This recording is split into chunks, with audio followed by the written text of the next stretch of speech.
અરે ઉઠી જા, 6 વાગી ગયા છે, હમણાં સ્કૂલ ની રિક્ષા આવી જશે. થોડીક વાર સુવા દે ને હજી. રિક્ષા વહી જશે ને તો જોજો હો તું, તને તારા પપ્પા મૂકવા નહીં આવે હો ને. અરે કાંઈ વાંધો નહીં, હું મૂકી જઈશ.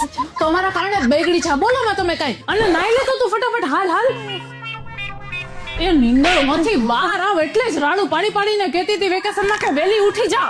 એ જલ્દી નાઈ લે, હવે ક્યારની બાથરૂમ માં ગઈ છો, સૂઈ ગઈ કે શું ત્યાં? હા લઈ લો. મમ્મી થઈ ગઈ તૈયાર. અરે સ્કૂલ થી કોણ ભરશે? વેકેશન હોમવર્ક ની બુક લીધી બધી?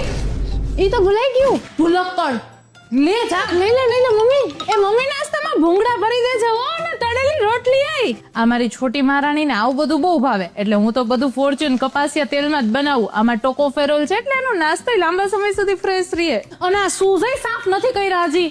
અને શું ઊભી છો? મોજા પહેર, જલ્દી જા. હા. પાણીની બોટલ લીધી તે? ભૂલાઈ ગઈ. હવે ઊભી રહેજે, અહીંયા જો લેતી આવું છું. હા. આ વેકેશન ખુલી ગયું ને મને ગાંડી કરશે. એ મમ્મી રિક્ષા આવી ગઈ, આવજે ટાટા બાય બાય. એ તોફાન ન કરતી કઈ પહેલા જ દિવસે ને ધ્યાન રાખજો હો ને. હા મમ્મી નહીં કરું કઈ, બાય બાય. જય શ્રી કૃષ્ણ કોણ બોલશે? એ હા મમ્મી, જય શ્રી કૃષ્ણ, આવજો ટાટા બાય બાય. હા આવજે.